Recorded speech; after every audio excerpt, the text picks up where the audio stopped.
Hello.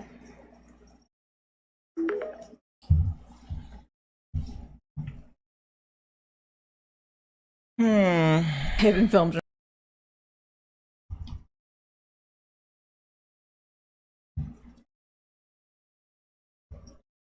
The future is here. Hello everyone, this is your daily dose of internet. These guys wanted to see if it would be possible to go wakeboarding, not with a sail, but by using a drone. Interesting.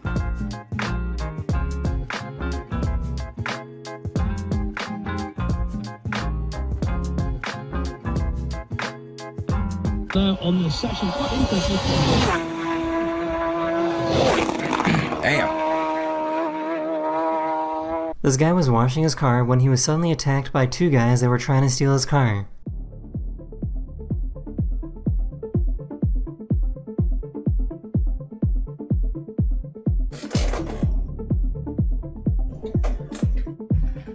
Holy cow. He somehow managed to scare both of them away just by using the hose. This poor guy fell asleep on the train. Water. I'm scared of water. Ooh, damn. So I guess every time she gets off the bus, she does this. Thank you. Bye-bye. Bye-bye. Bye. Bye-bye. Bye. Bye. He wanted to see if his dog would give him his sock back in exchange for some bread. Você escolhe a mídia. Qual você vai querer? Oh, damn. In the Philippines, they have men that will jump in the water to try and sell ice cream to boats that are passing by.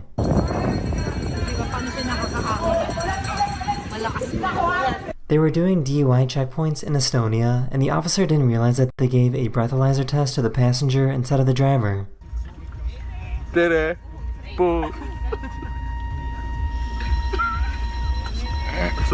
Interesting.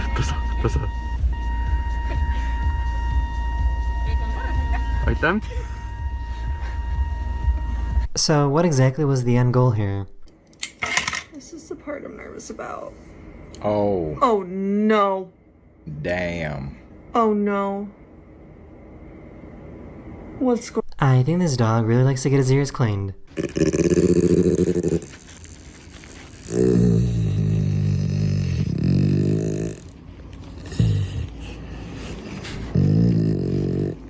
For some reason, this guy got super mad at this pedestrian sign telling cars to slow down.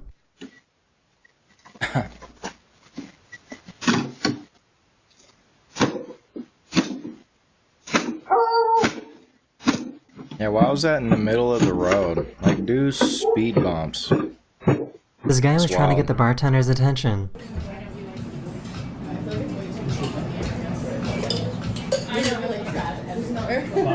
In Cape Town, South Africa, there are crossing guards that help baboons cross the street.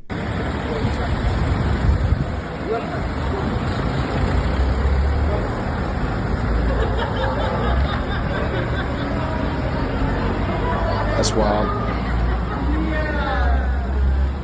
Okay, we're ready now. What the hell? Okay, boys. 1, 2, 3. 1, 2, 3. Oh! Kids are stupid. Nice. He's just said nah. We're good. Here's a cool experiment showing how specific sounds create specific vibration designs.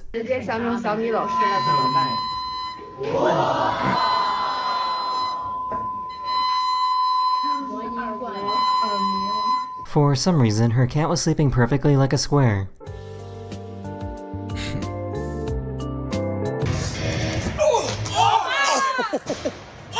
That's crazy.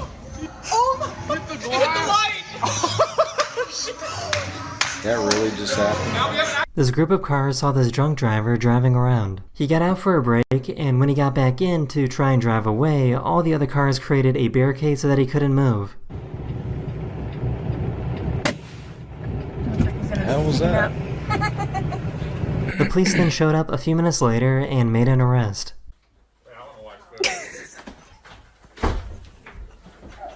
Oh damn! Oh. Yikes. So I guess if you live in Costa Rica, you have to worry about bananas crossing the street at any moment.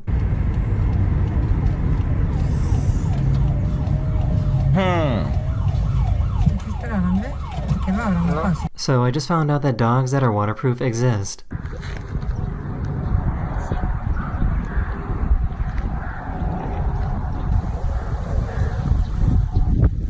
Bro got dreads. These skydivers released the ashes of their friend that loved to skydive.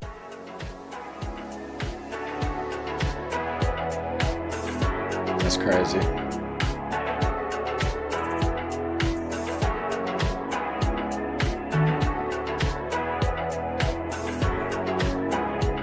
He wanted to see if he remembered how to skip despite not doing it in over 20 years. Go for it.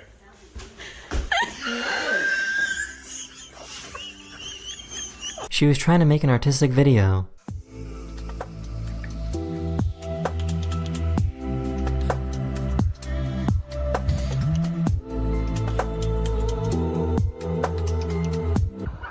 Here she goes.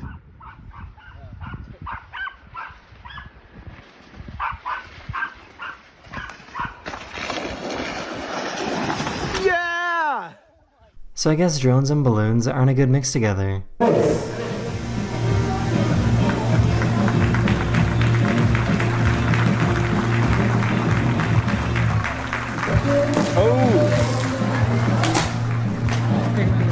She went to go grab her blanket out of the washing machine and it looked like this. And I washed it today. This guy jumped into a bunch of sea foam in Australia.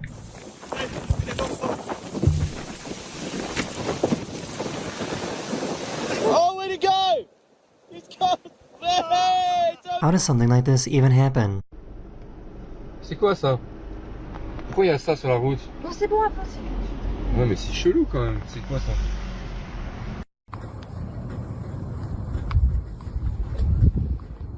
Oh damn. Oh my god, they got the She went to a thrift store and found the same exact gold and white dress that went viral a few years ago. No way. No way. Poor guy has the goofiest footprints. It's white and gold.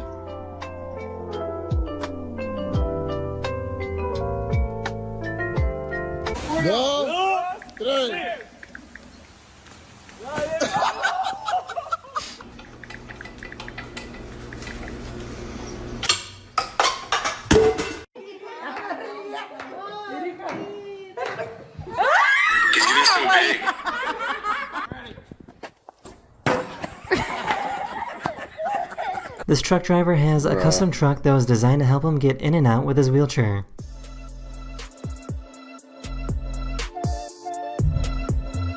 Nice.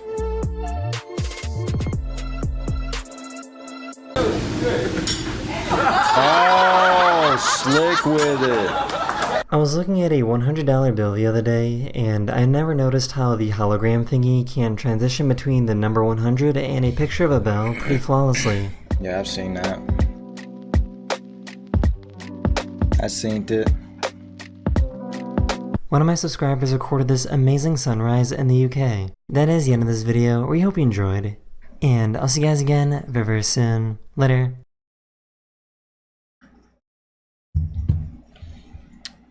Very, very soon. Later.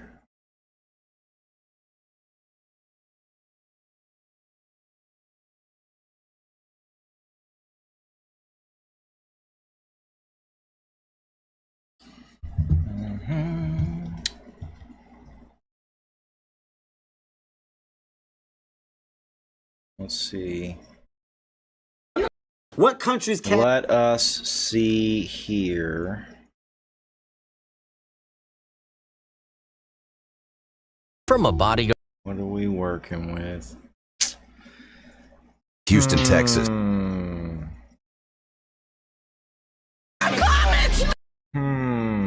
Hey guys. Okay.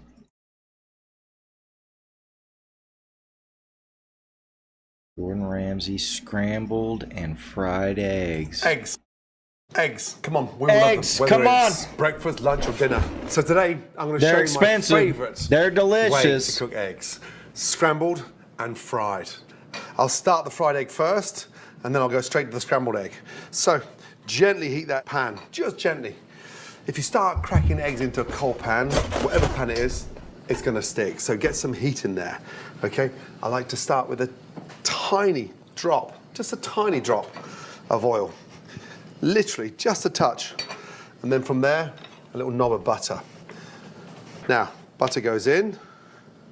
Butter goes in. I do anything else, melt that butter. Melt it. Turn the heat down. Turn it down. Season that butter. So my egg's seasoned underneath. Touch of salt, touch of pepper. Get my egg, crack it on a flat surface, and then literally drop it down, open it up. That's what she and said. Crack that into the pan. Now, back onto the heat. Generate a touch of your heat, nice and gentle, and just gently shake Nice that. and gentle. And that helps that non-stick to work its magic.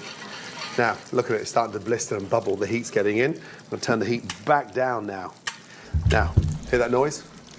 That's the chef's dream. Sounds good. Let that blister on the outside. Okay. But look, gently move it. I like a touch. That's what she said. Of chili flake on my fried egg. Okay. Just a touch. And then all I do now is literally get the butter, shake that gently, and just baste the egg whites around the yolk. Nice. And look, that helps cook. Sometimes with that raw egg white around the yolk, it's uncomfortable. And the best way is to take the spoon and just baste your egg. And look, that blistering is beautiful. And look, bring it onto a cold surface. That'll help separate. And then underneath, if you want your eggs over easy, you flip that. I like my yolk really nice and runny. Shake, shake, shake. Now, when we come to serve, like it over easy. Spatula, drain off your egg. Beautiful, glides out the pan. Set that on there. And there we have a beautiful, stunning, delicious fried egg. But look, runny yolk, nice, crispy, delicious egg white. And when you finish it with that little touch of chili flake, it elevates that amazing flavor. Now, scrambled egg. Looks good. Start off in a cold pan. And the secret here is the working. When you go on and off the heat. You gotta work eggs it. Overcook instantly. Now, crack the eggs. Now, the secret of any good scrambled egg is in stopping the eggs from overcooking. We never whisk our eggs before we cook them. It turns the whole thing grainy. 2, 4, 6 beautiful whole eggs. Now, we go onto the stove. From there, I take a couple of knobs of butter.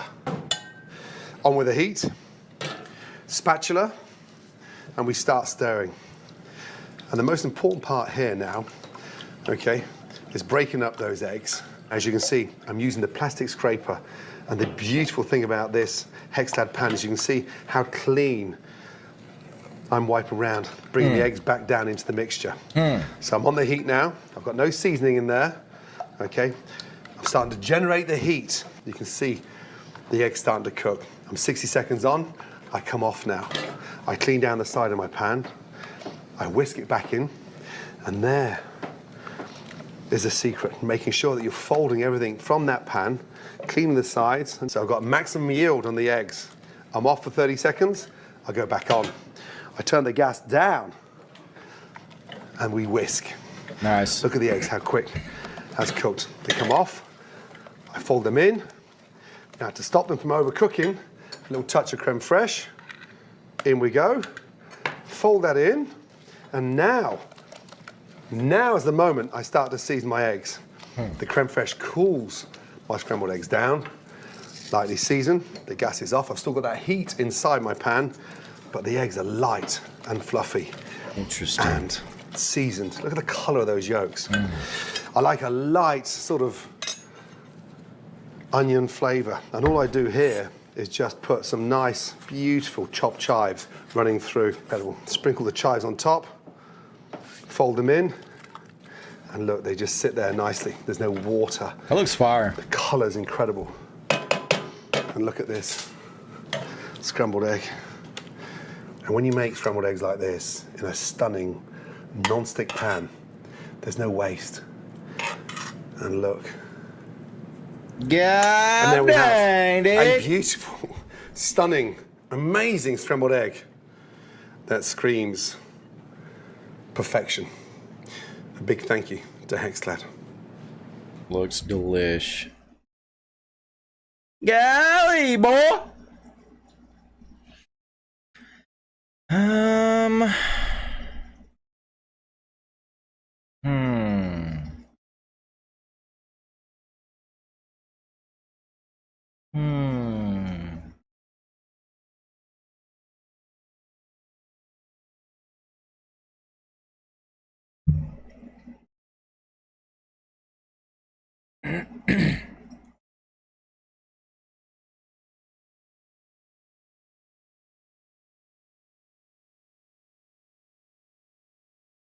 Dang, Something man. magical is happening. Something magical is happening in the oven right now. Golden, crispy, cheesy perfection in the making. Whoa. Can you smell that buttery garlic goodness already? Just look at that Whoa. cheese pull. Never seen garlic This isn't bread just look any like that. garlic bread. This is the kind that melts in your mouth.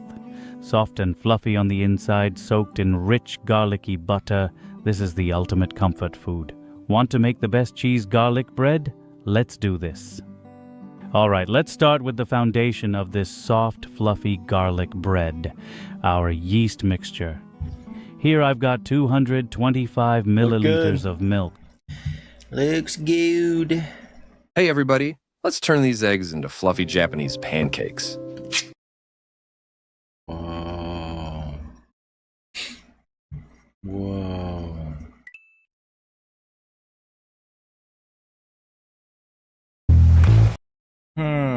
How Snickers are made in factory.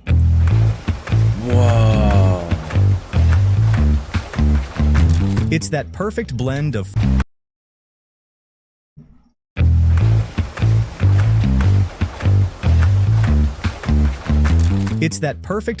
fluffy nougat, gooey caramel, salty peanuts, and creamy milk chocolate. It's one of my favorite candy bars. It's the deliciousness of a Snickers, the candy bar that's been satisfying hunger for nearly a century. You're not you when you're hungry. When Frank C. Mars created this irresistible combination of salty and sweet in 1930, naming it after the family's favorite horse, it's been putting smiles on faces ever since. Today, Snickers isn't just the world's best-selling candy bar, it's a cultural icon, offering everything from fun size to king size, almond to peanut butter, and even ice cream varieties. There's truly a Snickers for every type of craving. So come along as we uncover the secrets of the Snickers factory, witnessing the creation of this legendary treat, layer by delectable layer. It's a tasty journey that's likely to bring a smile, just as its name suggests. Make you snicker, dude. Inside this bustling Master Foods facility in Waco, Texas, Snickers are born on a massive scale.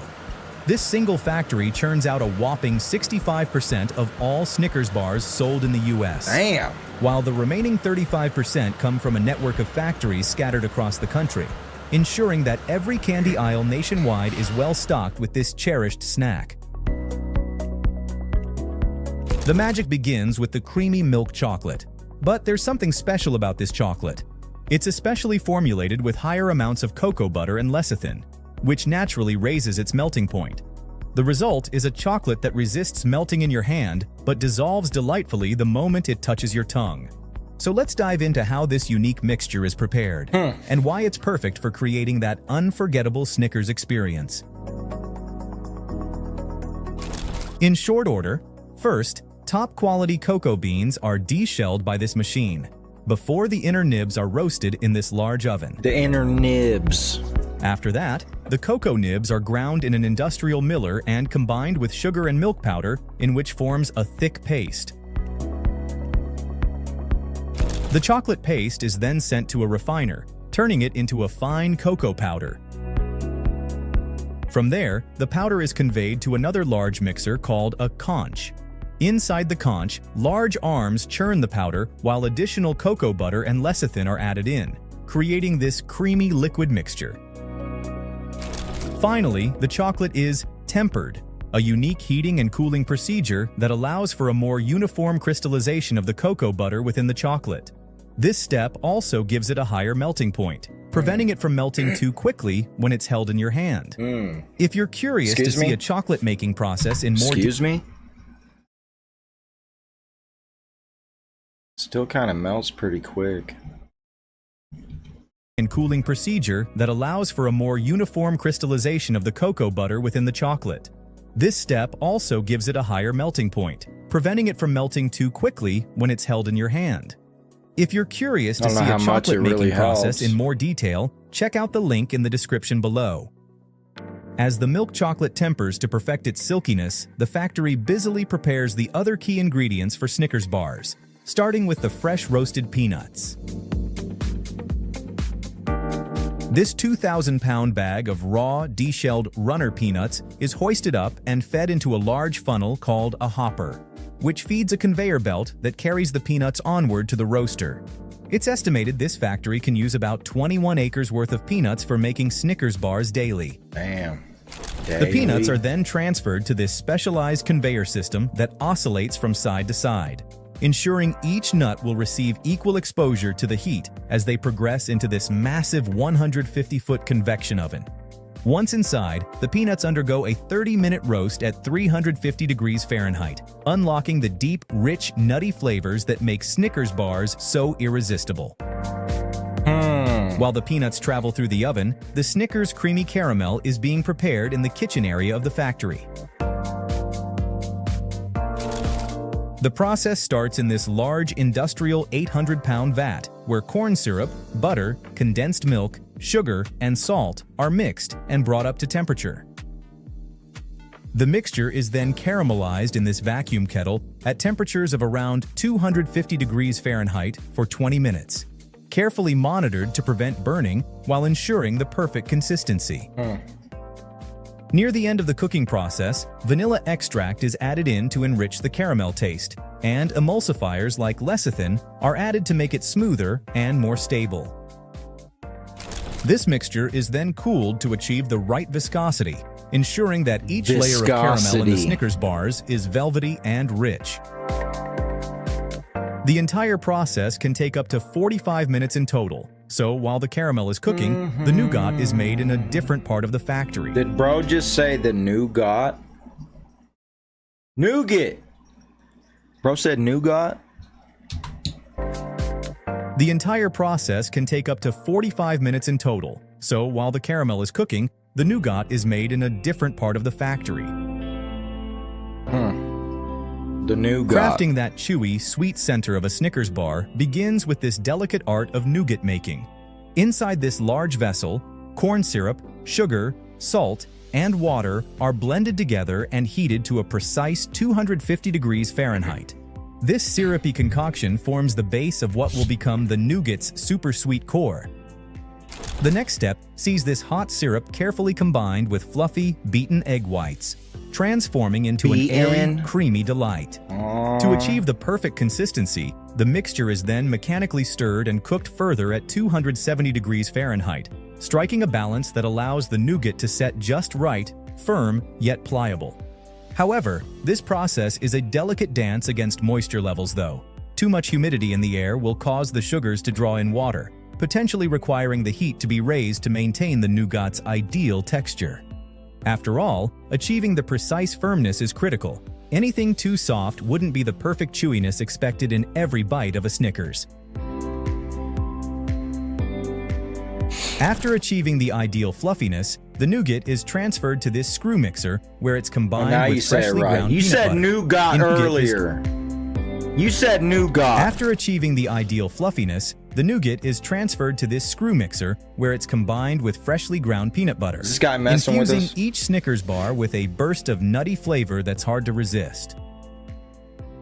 Once the peanut butter and nougat is fully mixed, it travels along an elevated conveyor belt at the top of the factory.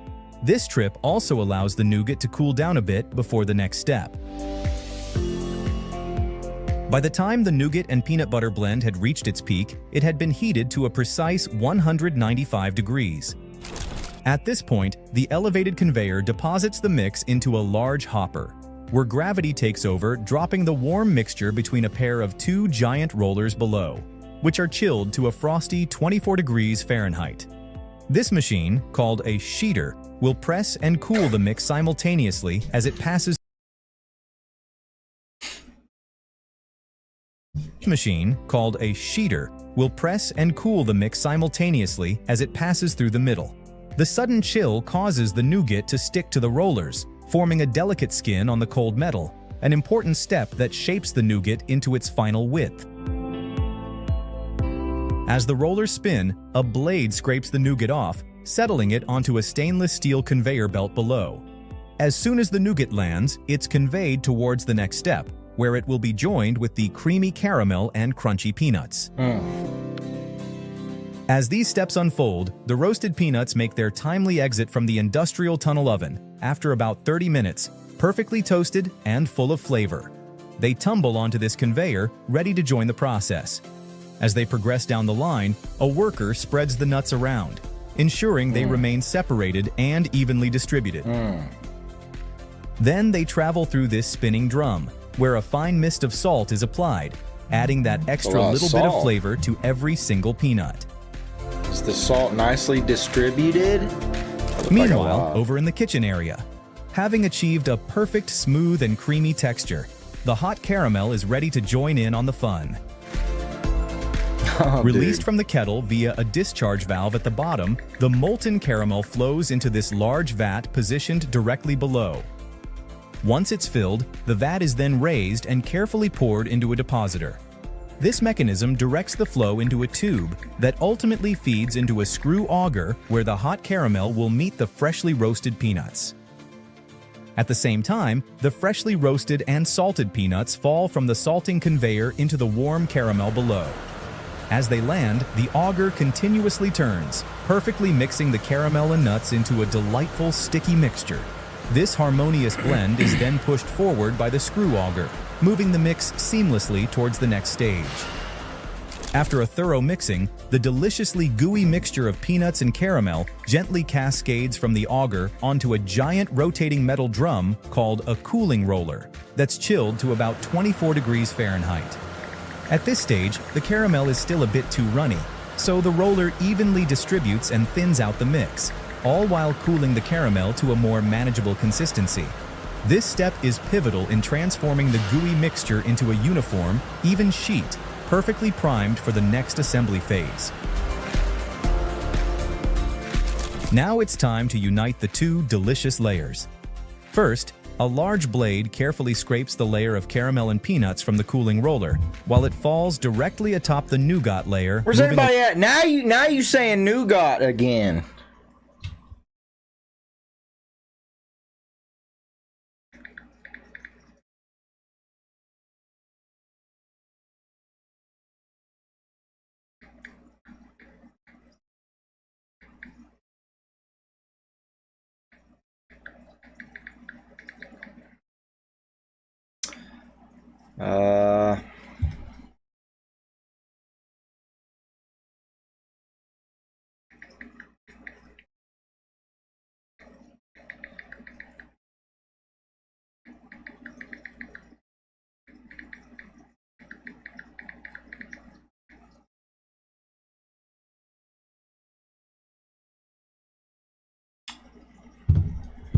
The nougat along the conveyor below.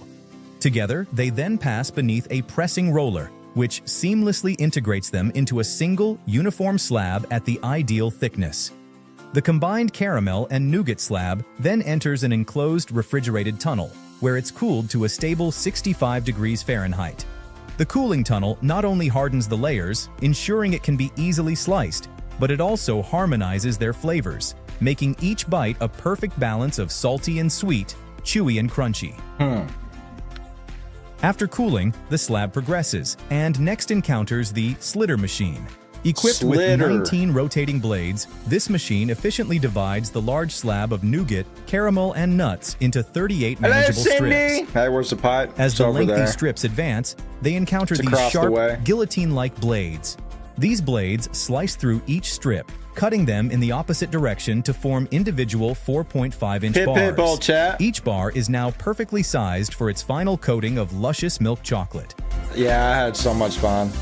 Speaking of chocolate, I definitely let's needed circle it. back to where our journey began. Didn't have to buy Where the drinks. creamy milk chocolate has just completed its tempering process Yeah, and it was is so now much fun. smooth and velvety.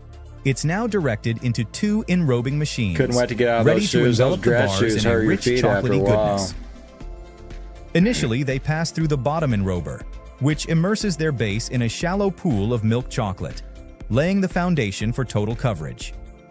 Following that, they proceed under the full enrober, a magical machine that wraps each bar completely in a luxurious layer of silky smooth chocolate. Luxurious. It's at this point that they start to You take look the on that part? iconic look of a Snickers.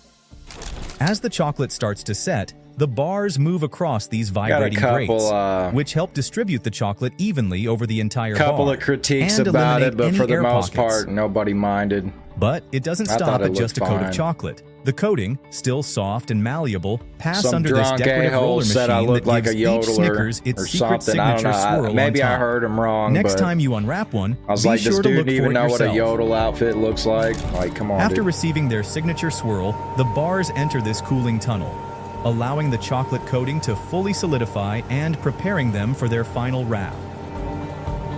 Following their journey through the cooling tunnel, the Snickers bars are now finally ready for packaging. Here, each bar is enveloped in the iconic Snickers wrapper, a specially designed plastic that ensures freshness.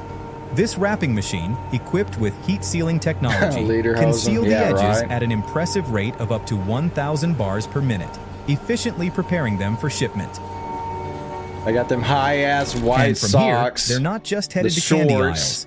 They're embarking on a the global ugly mission to conquer suspenders. cravings, Like, no, one dude. satisfying bite at a time. Like, the only Thanks thing for watching similar Made about Vision. that We'll see you outfit is soon. the white shirt and the hat. The hat's a similar style, but different color, right? And then the white shirt, that's the only thing similar. Like, what? There were other people there that had similar stuff, so I don't know.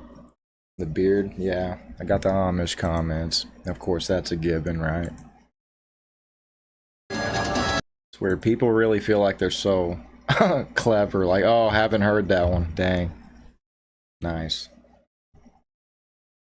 We got a jokester over here.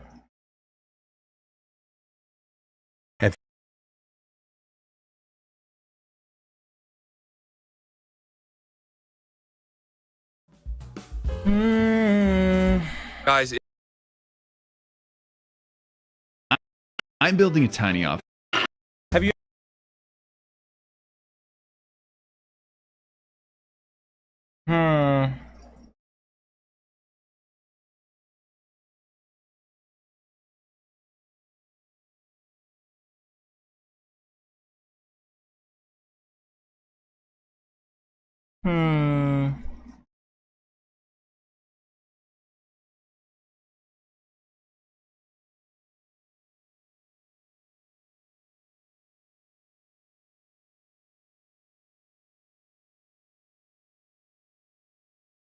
Hello?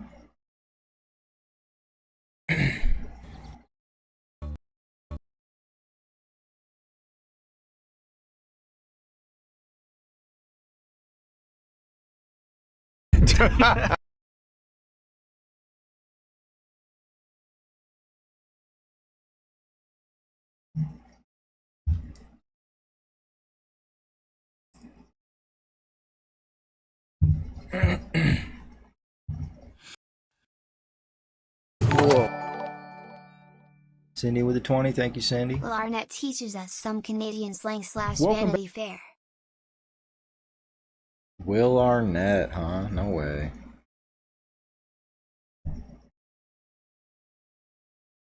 Canadian slang.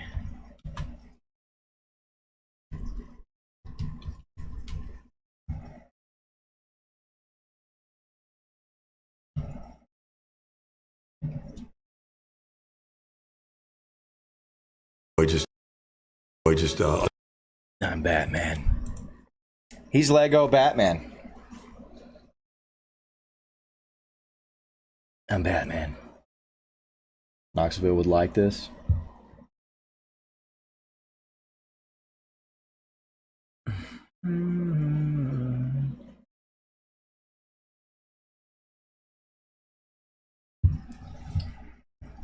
All right.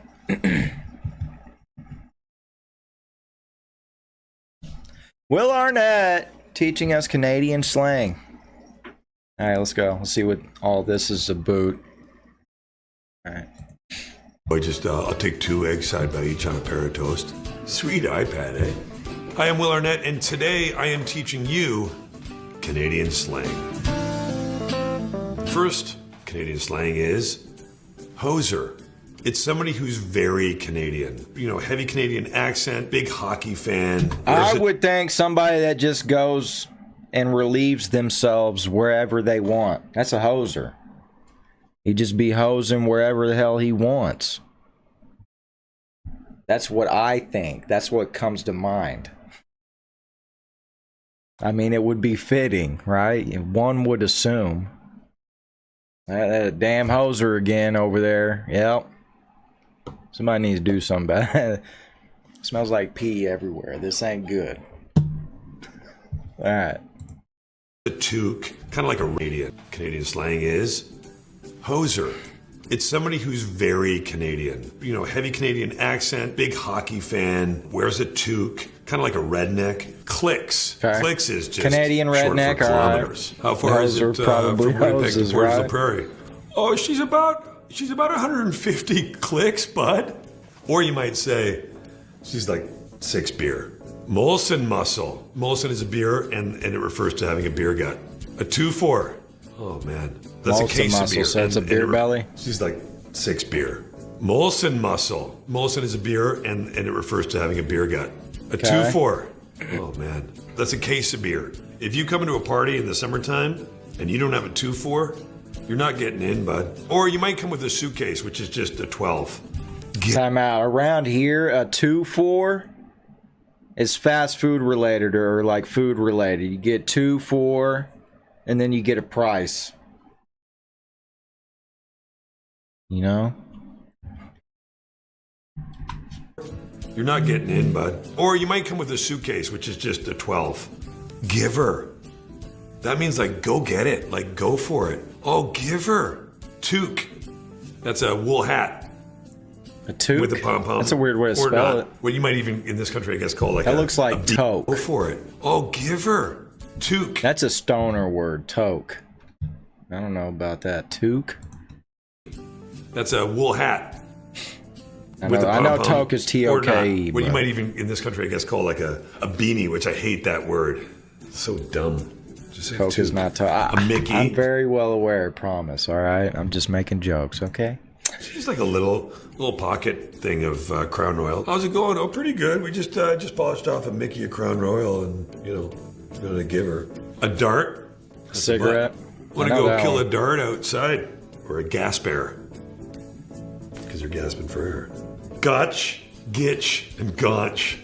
We talked about this morning. Whatever one you want to use is fine. It's underwear. Oh, don't get your gotch in a bunch, eh? Yeah. Hey, you left your gaunch on the deck, eh, by the boat.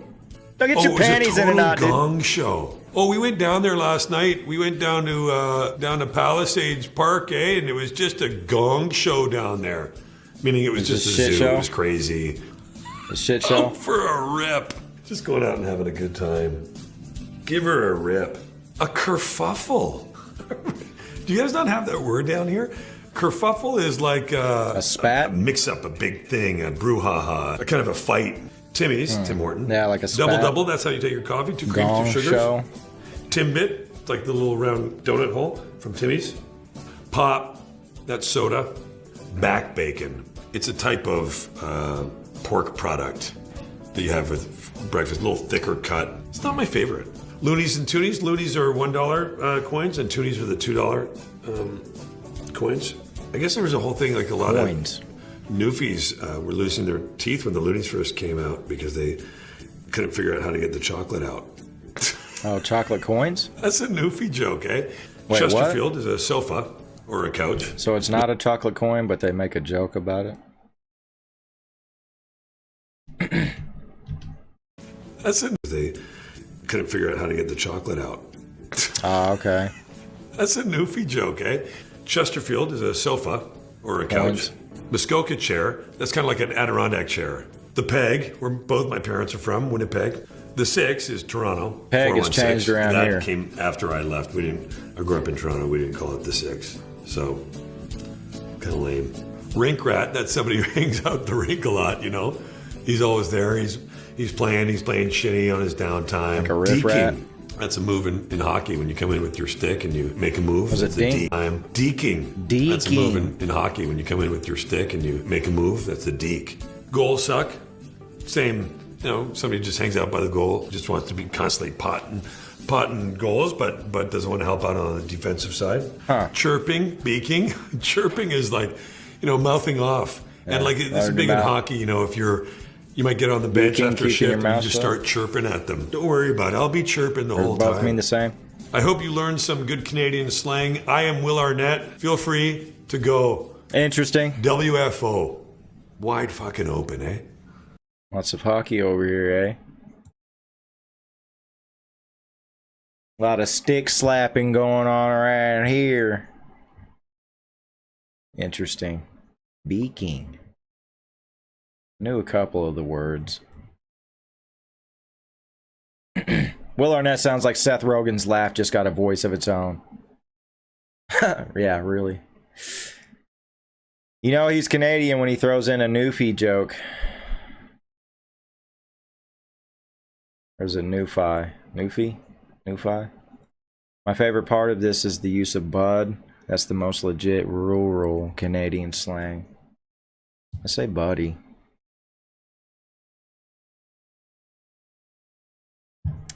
You can tell he's Canadian because he knows how to land his A naturally. Americans make me cringe when they say A trying to sound Canadian. A? Oh, it makes you cringe, eh? Newfie means you from Newfoundland. Gotcha. The Canadian accent is also unique because it seems to get stronger the drunker you get. Oh. You have no idea how many high school hockey boys talk like this. Seriously.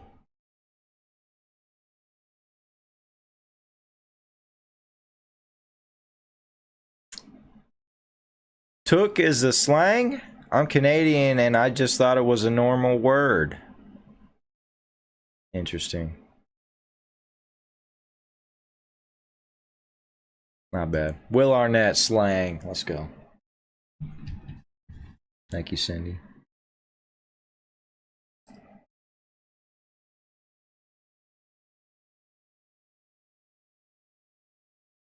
That's wild.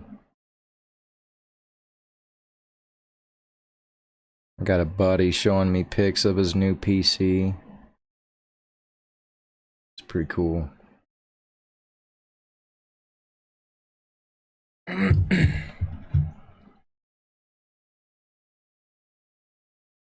Gaming? Yeah, he's a gamer.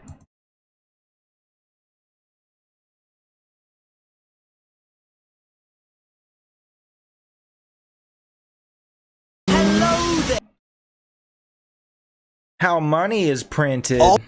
How exciting. Have you done upgrades to yours? Nah, I think the last one was RAM. I think that was the last one. I haven't had no issues. It's been fine. On the 20th of February 2025. Ben and Jerry. Ben and Jerry's.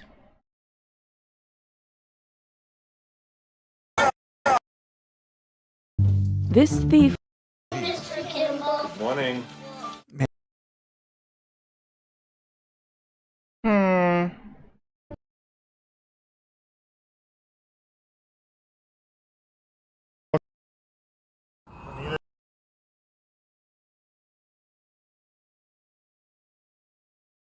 Pringles.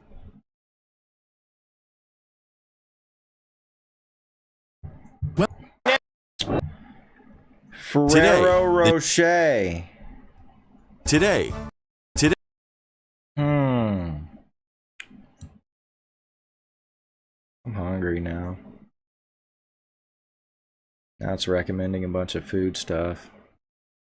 Great, dude.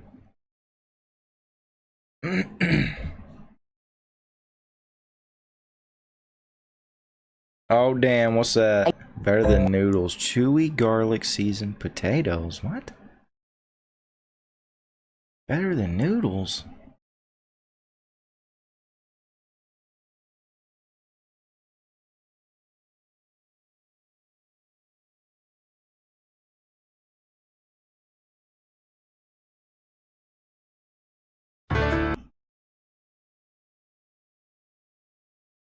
I know.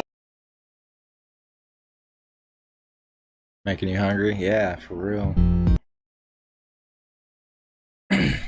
Haven't ate all day. I have to get something to eat after stream. Hey, how's it going, everyone? My name.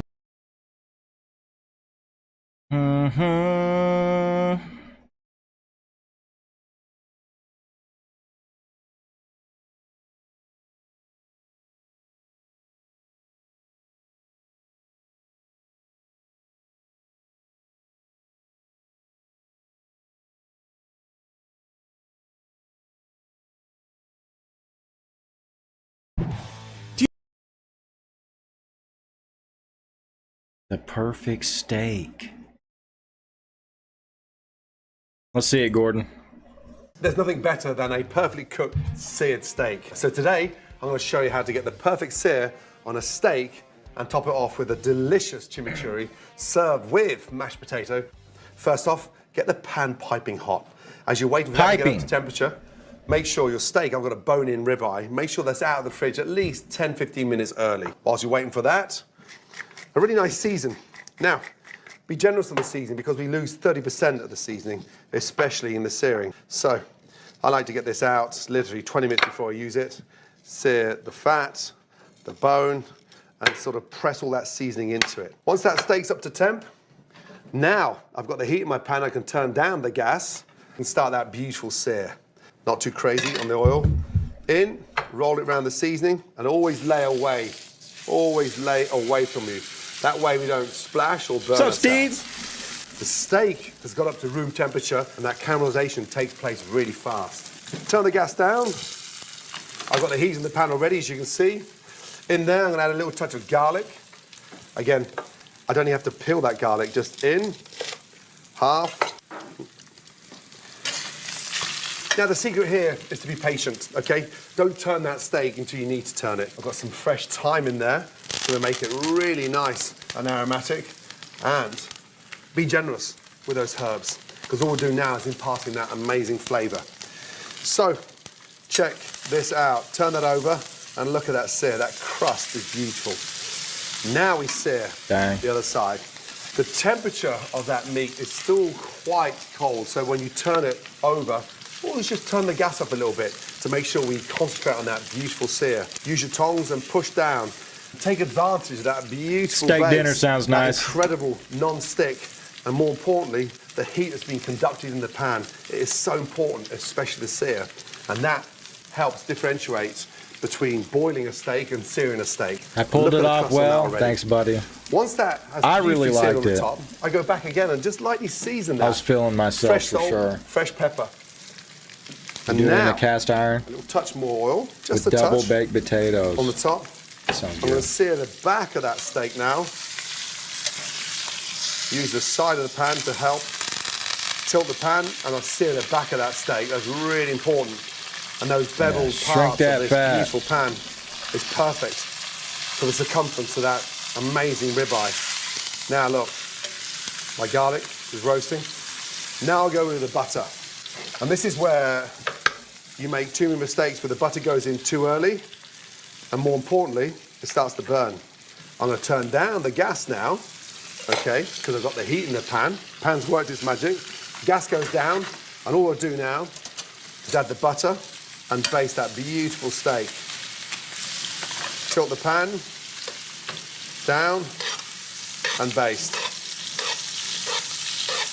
Baste, baste, baste.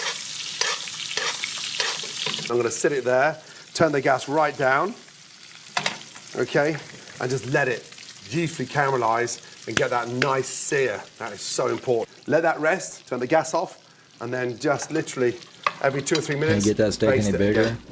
Just baste. $100 steak. Nothing more, just baste. And so as that sits, it's absorbing all that flavor, and more importantly, it's relaxing in that beautiful heated pan. Right, chimichurri. Very simple. Start off with a shallot. And this is a really nice rustic sauce. It's a beautiful sort of wake up for that nice, rich, incredible, intense flavor. I'm using a shallot, it's a lot sweeter. Red onion is perfect for this as well. But I don't like to get the sort of, the too harsh of an onion flavor. I want a really nice sweet shallot. This sort of really nice sauce. In with the shallot. Take your bowl to the shallots, in they go. Now, the base of this chimichurri, I've got some fresh mint, I've got some cilantro, and I've got some beautiful oregano. And roll them up like you're rolling a big cigar, and just nip it together. Okay, now, I like to slice my herbs once. If we chop them too fine, all the goodness comes out and bleeds on the board. Oh, goodness. So I go through them with a knife once, into my bowl, and the fragrance sits in the chimichurri. But look at my board. You can see how dry my board is. When you over chop herbs on a board, all of a sudden the goodness is on the board, and I want the goodness inside this chimichurri. From there, a nice season of salt, pepper, and then the garlic. I don't want big shards of garlic, so take a microplane and just grate that garlic.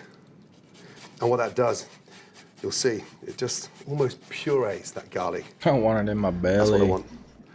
My garlic puree. Take a spoon, take that off, and put that in.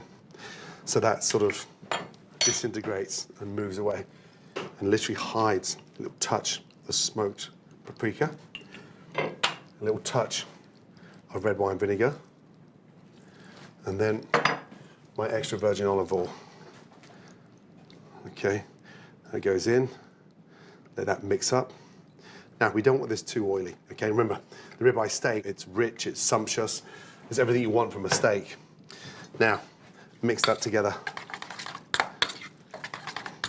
And then correct the seasoning and finish that finally with a nice squeeze of lemon juice. That brings that steak and just literally lifts it up. Extra virgin olive oil on top of those herbs. And now those herbs are bleeding. Now, when it comes to the canvas, every chef's dream, that's your canvas there. So I've got a beautiful mashed potato that is finished with grated goat's cheese. And just generously pile that on there. And then look, take your spoon, just make a little well in there. Just a little well. Take your chimichurri and just announce to the mashed potatoes that this chimichurri is coming, and you fill up this beautiful little pocket of magic. Now for the dream. I always like to roll my steak in its resting juices, and look at it. That is an absolute slice of heaven. Looks There's so your bone. good. That's your rib cap. That's the rib eye there. So I'm going to slice across, come down into the bone, and look at that. Talk about give the dog a bone. Your dog will be happy for the next 50 years if you got to munch on that bone. Beautiful. The ribeye, look at the grain. Slice with it, don't slice against it. Don't slice this too thinly either. Just about 1.5 centimeters in between. It's rested. I've retained all that beautiful moisture in my steak. And then look, lift that up. I like to put that little sear on top there, and then open that up and just sit my steak on top. Damn. Beautifully. And now for the finishing touches. Take your chimichurri and just allow that to start cascading down across that ribeye. And look, Just. And there we have a beautiful, roasted, I'll be damned. stunning, My mouth bone-in is ribeye watering. with a delicious chimichurri. Mouth thanks watering. to Hank's Lad.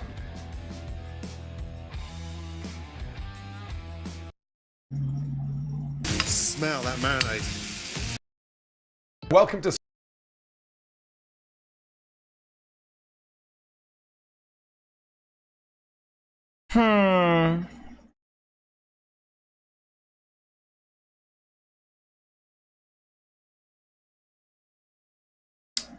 Do.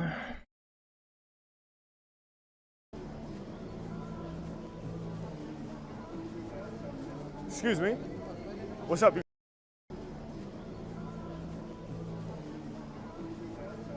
Excuse me. Get in What's my up, you guys? belly. My name's Harry Mack. I'm a freestyle rapper. Could I do a freestyle for you guys? Yes. Okay, hell yeah. All right, dope. Can you feel me?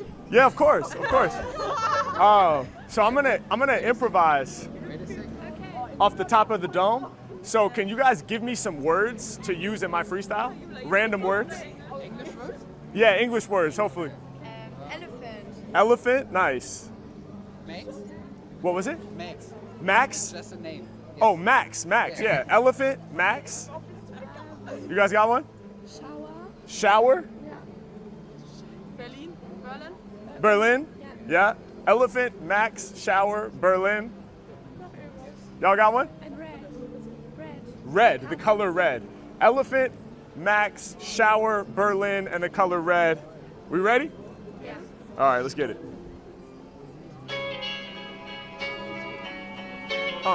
Yeah, okay, yeah, okay, 1, 2, 1, 2, yeah. My own story on the mic, I be telling it. I'm spilling lyrics like a vein, spilling gelatin.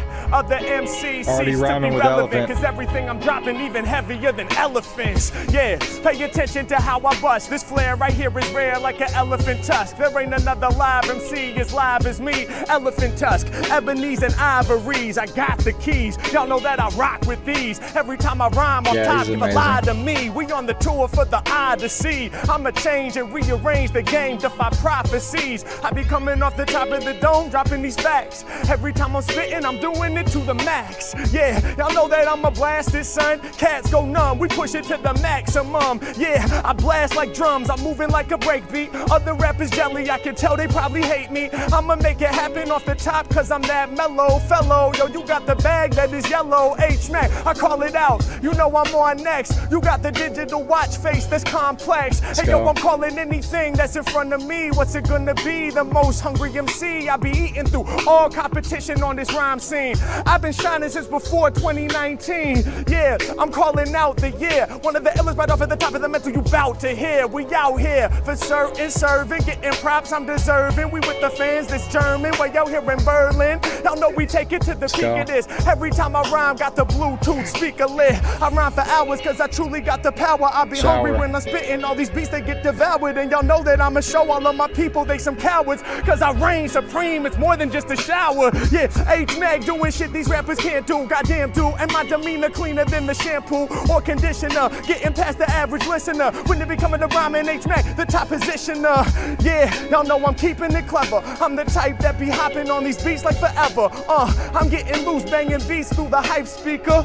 All 6 of y'all are matching with the white sneakers. Yeah, H-Mag calling it out. Changing the game, you know that's what I'm always about. I said I'm awesome, rhyming until I'm in the coffin. We gon' need this orange light, please proceed with caution. Yeah, y'all know I'm hot just like a kiln lit. I said, can I freestyle? He said, sure. Can I film it? Yeah, we gotta make sure this here gets captured. When it be coming to rhymes, H-Mac, a true master.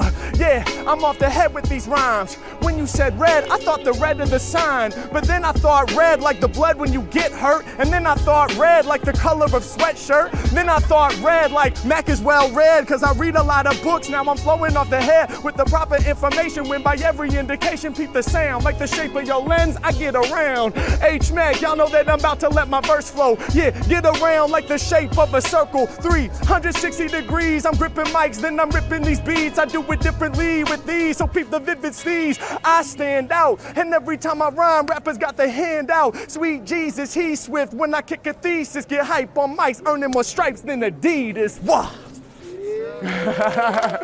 Thank you, thank you. Appreciate it, thank you so much. Much appreciation, hell yeah, thank you, thank you. You guys have a beautiful day. Hell yeah. How do we find you? I'm making videos right now, actually, for my YouTube channel. Would you guys be cool with me using this clip in one of my videos? Yes. Okay, fire, hell yeah. Harry Mack, Harry Mack. Wait a second.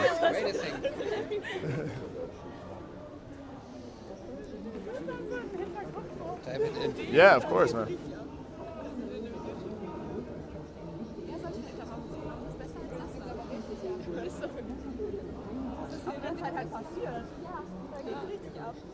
That's me right there. Let's go. Hell yeah, appreciate it, man. Thank you. Thank you. You guys have a beautiful day, all right? Yeah. Much love. Bye. Peace. It's good. That was good.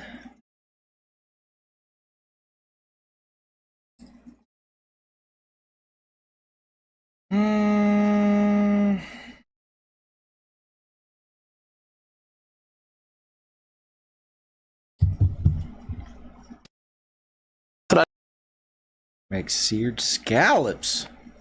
Hexclad can cook seafood perfectly, even scallops. Watch carefully. I don't know if I've ever had Is to scallops. make sure you get everything ready first before you cook the scallops. From a chef's point of view, it's the sear. I don't think so. That's the magical moment. Scallops go in last. They only take 90 seconds to cook. So I'm going to start off with an amazing sort of mushroom garnish. Okay. Take these beautiful mushrooms. Never slice them too thin. When you slice them too thin, it's hard to get any form of texture on that mushroom. Now, start off with a touch Delicious. of oil. Just a hint, because I'm going to flavor this thing up with a little touch of a light, dry, cured, crispy pancetta. Mushrooms in, pancetta in. Pancetta. Get that really nice and crispy. And to toss, push away and flick back. Push away, flick back. And the more confident you become, the higher it goes for the volume in the pan.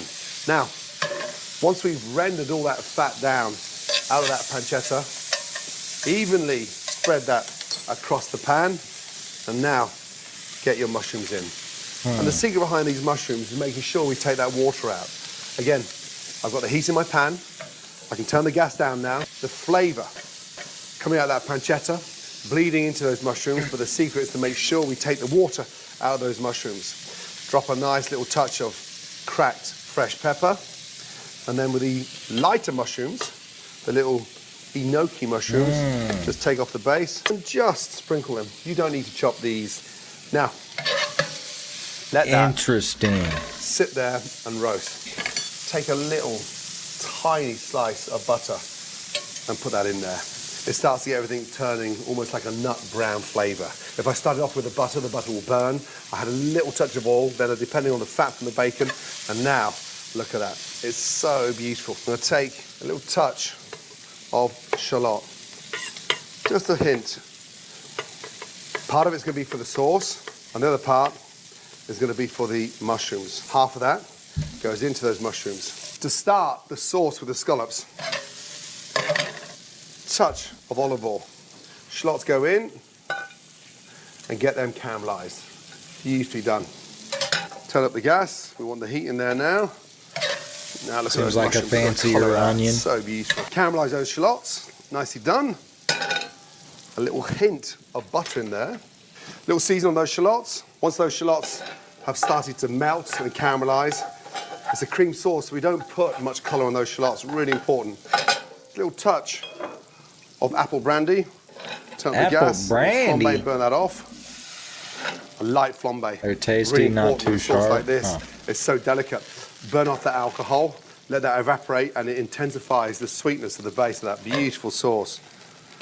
Now, mushrooms. Give them a nice toss. Look at the colour on those mushrooms. Once the alcohol's burnt off, you've got that nice caramelised, sweet flavour. A couple of tablespoons of fish stock. I'm using scallops, so I want a nice, light cream sauce. Turn up the gas, bring that to the boil, and then from there, literally 2 tablespoons of cream. Don't put it in till it's boiling, okay? We'll reduce that down by half, and then I'm going to finish that with a little touch of creme fraiche at the end. Now, mushrooms done, beautifully. Bacon caramelised, shallots, nice, and sweet. I've got some baby spinach here, okay?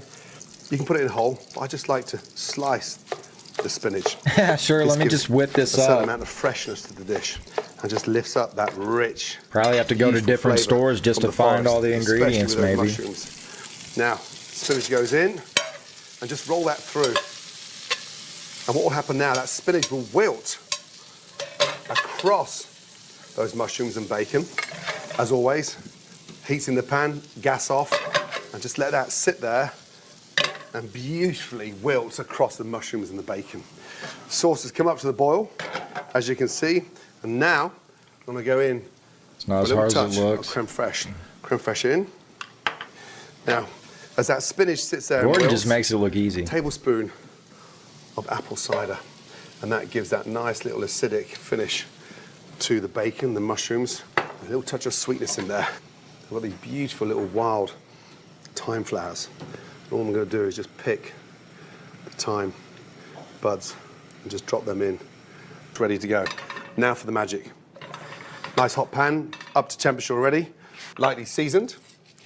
Over, seasoned from a height so it spreads across the face of the scallop. A touch of pepper. Olive oil goes in. Again, swirl that round. Just starting to smoke. Scallops in. I'm going to go to 12 o'clock first. Set it in there. There's that noise. You can't buy that noise, I promise you. That is all in the pan.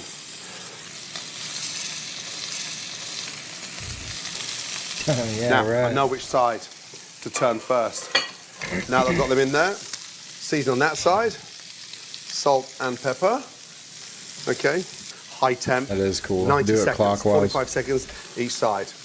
Look, flick it over. Look at the sear on that scallop. Flick that over. Flick that over. You can see why I've got the wide part on top.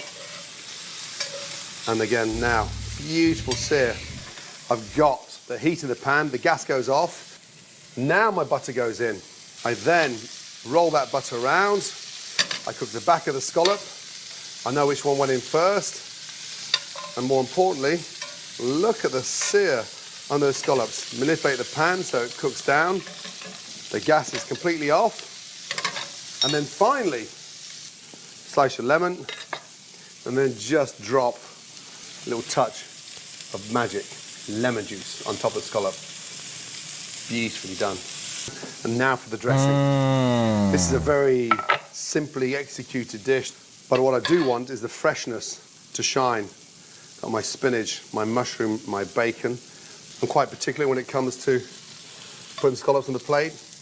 I go round of the scallop to the round of the plate. You can see why. Look how plump they are. With that amazing high temp sear, I've kept the retention in my scallops.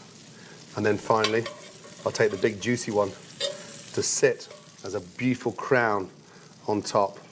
Now with the sauce, all I'm going to do is just sit that in between the scallops. Then that's your job to sort of medley. Take a slice, dip in, dip out. And there we have a beautiful pan-seared, stunning scallop sat with some beautiful filled mushrooms and a wonderful apple brandy sauce. Thanks. Sounds good. Apple brandy sauce. Dang! That is delicious looking. Steve with a 15. Thank you, brother. Purple Rain. Is this PMJ? Purple Rain Prince.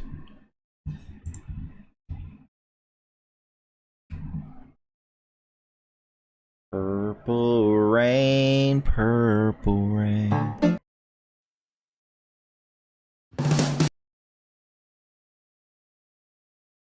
It's recently new.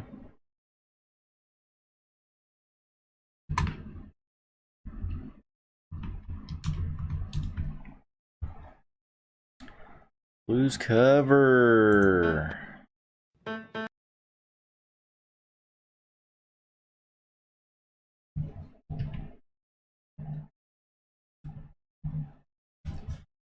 Purple Rain. We got a cover with Misha, Braden, Misha. Let's hear it.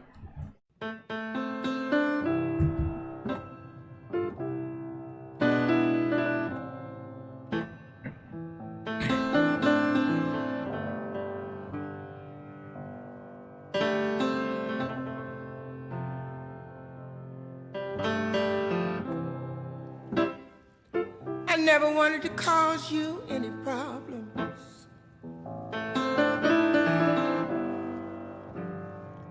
I never wanted to cause you any pain.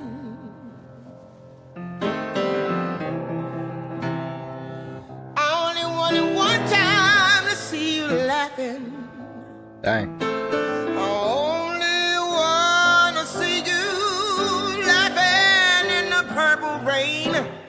Purple rain, purple rain. Yeah. Nice. Purple rain, purple rain. Purple rain, purple rain, yeah.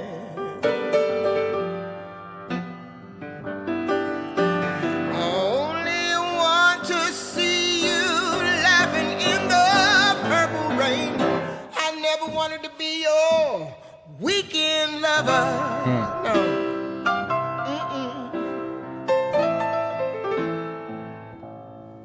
And I told you, I only wanted to be some kind of friend.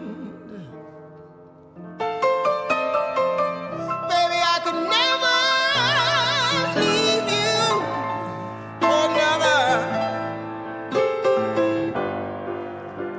It's such a shame our friendship had you in purple rain, purple rain. Yeah. Purple rain, purple rain. Purple rain, purple rain.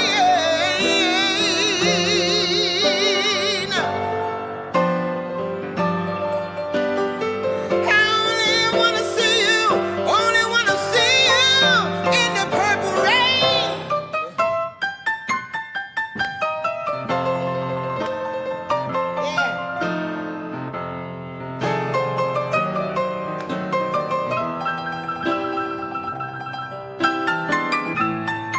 What exactly does the purple rain represent?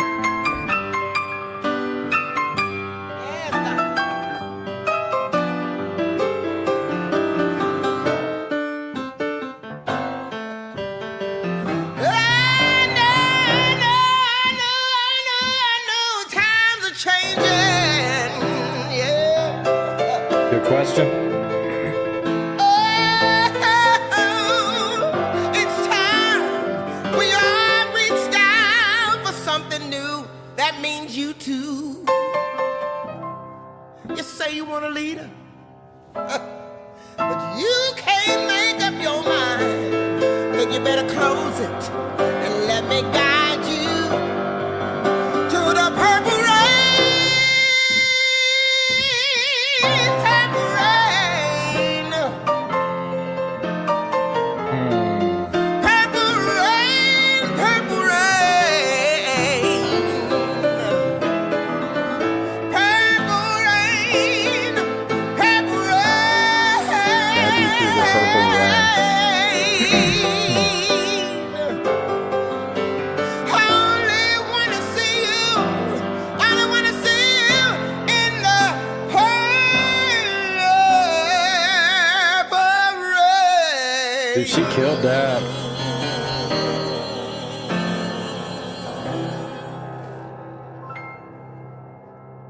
That was nice.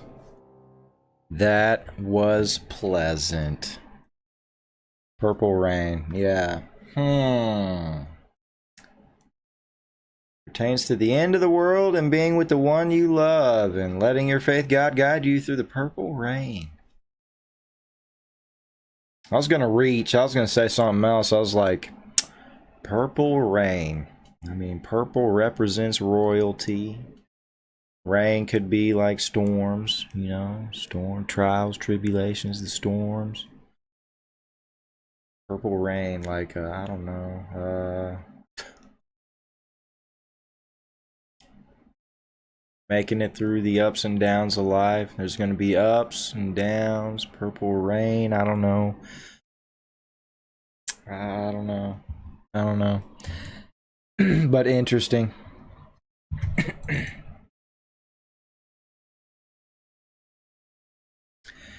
This woman could make me cry singing my shopping list. She's got Saturday night and Sunday morning wrapped up in her voice. Interesting. Misha Braden is the realest deal of all the possible deals out there. As soon as she started singing, I said, "Oh crap," out loud to myself. I wasn't expecting that. Damn, so good. This woman just took me to church and made me sing hallelujah, and I don't even go to church. Prince would be smiling if he heard this. This is how you perform a song without any big piff paff boom boom. Just literally perform the song, talk to your audience, tell them your story. Bravo. Interesting. Not bad. It was a nice little vibe. She killed it. Purple Rain cover by Misha Braden. Thank you. Purple Rain.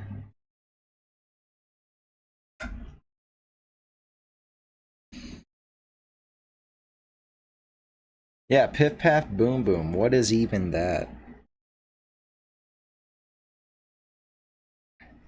What even is that?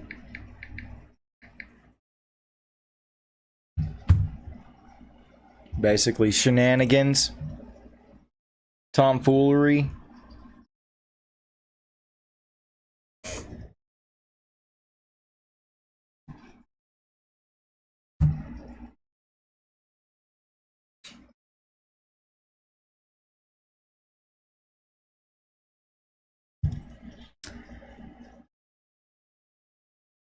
Let's see.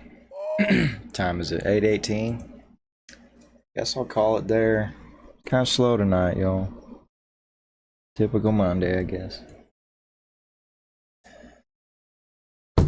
I'm hungry. Gordon Ramsay made me hungry. I'm gonna go eat something. Good night, Cindy. Steve, thank you. Moo-moos all around.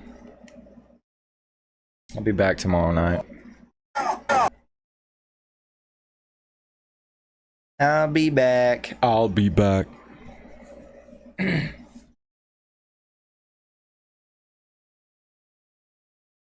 Have a good night. I'll try to. Good night, y'all.